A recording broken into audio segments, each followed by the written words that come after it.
నమస్తే. నేను మీ జర్నలిస్ట్ వసంత్.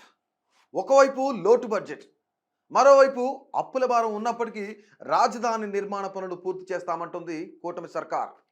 రాజధాని అమరావతి నిర్మాణ పనులు 77,249.15 కోట్ల అంచనాలతో చేపట్టినట్లుగా ప్రభుత్వం చెబుతోంది.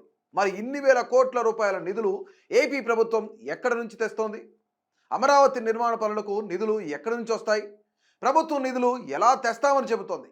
ఇప్పుడు చేపట్టనున్న అమరావతి పునర్నిర్మాణ పనుల్లో భాగంగా మొత్తం 100 పనులకు గాను 77,249 కోట్ల రూపాయల అంచనా వ్యయంతో నిర్మిస్తున్నట్లుగా, ఇందులో వరల్డ్ బ్యాంకు 6,700 కోట్లు, ఏడీబీ బ్యాంకు 13,400 కోట్లు ఇచ్చేందుకు అంగీకరించాయి.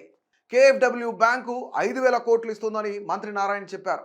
వరల్డ్ బ్యాంకు, ఏడీబీ నుంచి వచ్చిన మొత్తంలో వీటితో పాటు కేంద్ర ప్రభుత్వం మ్యాచింగ్ గ్రాంట్లు కలుపుకొని ఈ ఏడాది ఏప్రిల్ 1న 4,285 కోట్లు ఏపీ ప్రభుత్వం చెప్తోంది. ఇవి కాకుండా హడ్కో నుంచి 11,000 కోట్ల రుణంగా తీసుకోనుంది ఏపీ ప్రభుత్వం. ఇందుకు సంబంధించి సమ్మతి లేఖ అంటే లెటర్ ఆఫ్ కన్సెంట్ను తమ ప్రభుత్వం అందించింది. బ్యాంకులు, ఫండింగ్ ఏజెన్సీల నుంచి తీసుకోగా మిగిలిన నిధులు భూములు మార్టిగేజ్ చేయడం, విక్రయాలు, లీజుకి ఇవ్వడం ద్వారా సేకరించబోతుంది కూటమి ప్రభుత్వం. అయితే వరల్డ్ బ్యాంక్, ఏడీబీ నుంచి వస్తున్న రుణభారం పరోక్షంగానో ప్రత్యక్షంగానో ఏపీ ప్రజలపై పడే వీలుంది. కేంద్ర ప్రభుత్వం తన బ్యాలెన్స్ షీట్లోకి ఈ రుణాలను తీసుకుంటూనే ఏపీ భారం తగ్గుతోంది.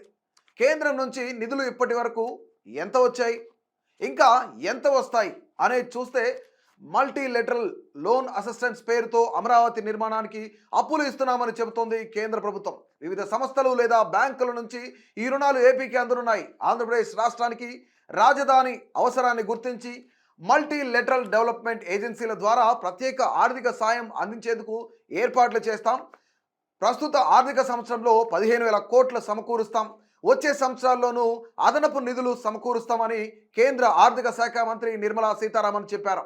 ఈ 15,000 కోట్ల గ్రాంటా లేక రుణమా అనేది ఆ ప్రకటనలో స్పష్టత ఇవ్వలేదు. కానీ ఆ 15,000 కోట్లతో పాటు చాలా వరకు రుణాలు రాష్ట్ర ప్రభుత్వానికి అందేలా కేంద్రం ఫెసిలిటేట్ చేస్తుందని, వాటితో పాటు కొంత గ్రాంట్గా కూడా ఉంటుందని తర్వాతి పరిణామాల్లో ప్రజల ప్రకటనల ద్వారా స్థూలంగా తేలింది. అసలు విభజన చట్టం ఏం చెబుతోంది? ఏపీ పునర్విభజన చట్టం సెక్షన్ 94(3) ప్రకారం ఆంధ్రప్రదేశ్ రాజధాని నిర్మాణానికి అవసరమైన సాయాన్ని కేంద్ర ప్రభుత్వం అందించాలనే నిబంధన ఉంది. దీని ప్రకారం ఇప్పటి వరకు స్పెషల్ అసిస్టెన్స్ అంటే గ్రాంట్ల రూపంలో ఏపీ రాజధాని ప్రాంతంలో అవసరమైన మౌలిక వస్తువుల అభివృద్ధికి 2,500 కోట్లు ఇచ్చినట్లు కేంద్రం చెబుతోంది. ఈ ఏడాది మార్చిలో లోక్సభలో తిరుపతి ఎంపీ గురుమూర్తి అడిగిన ప్రశ్నకు కేంద్ర ఆర్థిక శాఖ మంత్రి దీనిపై లిఖితపూర్వక సమాధానం ఇచ్చారు. అమరావతి కోసం చేసే అప్పులు ఏపీ తీసుకునే రెగ్యులర్ రుణ పరిమితి అంటే సీలింగ్ కిందకి రావు అని కేంద్ర ప్రభుత్వం ప్రకటించింది. అలాగే వరల్డ్ బ్యాంక్ రుణానికి ఈ ఏడాది జనవరి 22 నుంచి, ఏడీబీ ఇచ్చే అప్పులకు ఫిబ్రవరి 10 నుంచి లోన్ టర్మ్ మొదలైందని కేంద్రం చెప్పింది. తాజాగా ప్రాజెక్టు ఖర్చులో 10% మించకుండా అంటే గరిష్టంగా 1,500 కోట్లు స్పెషల్ అసిస్టెన్స్ కింద ఇవ్వనున్నట్లు కేంద్ర ప్రభుత్వం చెబుతోంది. కేంద్ర ప్రభుత్వం గ్రాంట్ కింద 1,560 కోట్లు ఇస్తోందని మంత్రి నారాయణ చెప్పారు. వరల్డ్ బ్యాంక్, ఏడీబీ, హడ్కో ఇలా వివిధ సంస్థల నుంచి తీసుకున్న అప్పులతో అంతిమంగా ప్రజలపైనే భారం పడుతుంది కదా. స్పెషల్ అసిస్టెంట్ పేరుతో డబ్బులు ఇస్తున్నామని అంటున్నారు. వాటిని సిఆర్డీఏనే చెల్లించాలి. అది కాకపోతే రాష్ట్ర ప్రభుత్వం కట్టాలి. రాష్ట్రం కట్టకపోతే కేంద్రంపై భారం పడుతుంది. కానీ కేంద్ర ప్రభుత్వం మళ్ళీ ఆంధ్రప్రదేశ్ నుంచే రికవరీ చేస్తుంది. అయితే దీనిపై మంత్రి నారాయణ మాట్లాడుతూ ప్రజలపై ఒక్క రూపాయి భారం పడకుండా అమరావతి నిర్మిస్తున్నామన్నారు. అది ఎలా అంటే గతంలో ల్యాండ్ పూలింగ్లో సేకరించిన భూమిలో రైతులకు రిటర్నబుల్ ప్లాట్లు కూడా ఇచ్చేశారు. అవి పోగా సిఆర్డీఏకి 4,000 ఎకరాల భూమి మిగులుతోంది. ఆ 4,000 ఎకరాల భవిష్యత్తులో వేలం వేసి రాజధాని నిర్మాణానికి వరల్డ్ బ్యాంక్, ఏడీబీ, హడ్కో వంటి సంస్థల నుంచి తీసుకున్న రుణాలు చెల్లించేలా ప్రణాళికలు వేశారు. ఇది వర్కౌట్ అవుతుందో లేదో చూడాలి. ఇక రాజధాని కోసం ఆంధ్ర బడ్జెట్లో నిధుల కేటాయింపులు ఎలా చేశారో చూద్దాం. అమరావతి అనేది సెల్ఫ్ సస్టైనబుల్ ప్రాజెక్టుగా అంటే సెల్ఫ్ ఫైనాన్సింగ్ ప్రాజెక్ట్. ఒక్క రూపాయి కూడా ఖర్చు చేయకుండా నగరాన్ని నిర్మిస్తున్నామని ప్రకటిస్తూ వస్తున్నారు ఏపీ సీఎం చంద్రబాబు నాయుడు. ఈ ఆర్థిక సంవత్సరం అంటే 2025-26 బడ్జెట్లో అమరావతి రాజధాని నిర్మాణానికి 6,000 కోట్ల రూపాయలు ప్రతిపాదించింది ఏపీ ప్రభుత్వం. ఇది ప్రతిపాదనే తప్ప కేటాయింపు కాదు. ఏపీ బడ్జెట్లో గత 10 ఏళ్లుగా అమరావతికి జరిగిన నిధుల కేటాయింపులు పరిశీలిస్తే అంటే సంవత్సరాల వారీగా పరిశీలిస్తే 2015-16 బడ్జెట్కి సంబంధించి 3,168 కోట్లు, 2016-17 సంవత్సరంగాను 1,500 కోట్ల రూపాయలు, 17-18లో ఇక 1,061 కోట్ల రూపాయలు, 2018-19 ఆర్థిక సంవత్సరంలో 1,000 కోట్లు, 2019లో జగన్ ప్రభుత్వం హయాంలో జూలైలో ప్రవేశపెట్టిన బడ్జెట్లో 500 కోట్ల రూపాయలు మాత్రమే కేటాయించారు.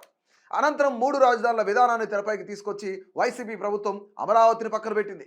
ఆ తర్వాత నిధుల కేటాయింపు జరగలేదు. మరోవైపు 2025-26 బడ్జెట్లో రెవెన్యూ లోటు ఒకసారి చూసినట్లయితే 33,185 కోట్లుగా ఉందని సభకు చెప్పారు ఏపీ ఆర్థిక మంత్రి పయ్యావుల కేశవ్. ఆంధ్రప్రదేశ్కు ఈ ఏడాది మార్చి 31 నాటికి 5,62,557 కోట్లు అప్పుందని మార్చి 25న లోక్సభలో ఒక ప్రశ్నకు సమాధానంగా కేంద్ర ఆర్థిక శాఖ సహాయ మంత్రి పంకజ్ చౌదరి చెప్పారు.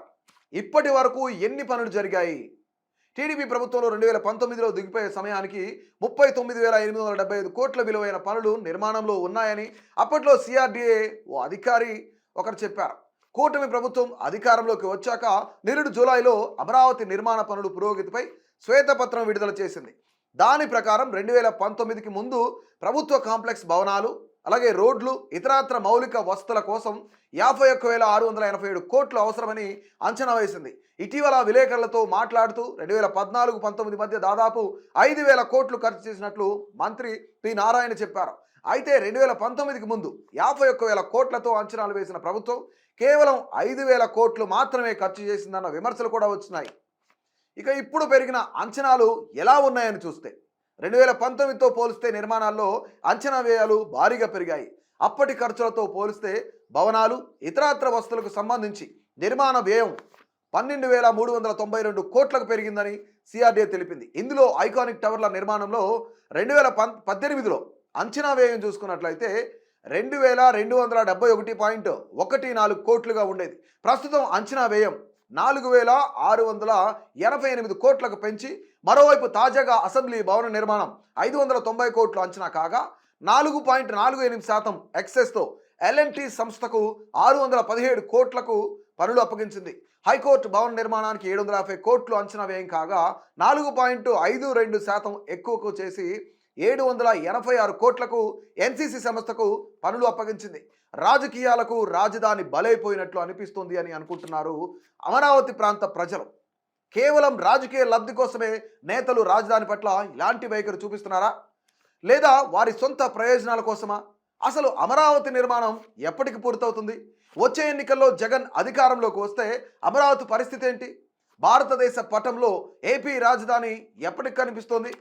మీ అభిప్రాయాన్ని కామెంట్ రూపంలో తప్పకుండా తెలియజేయండి.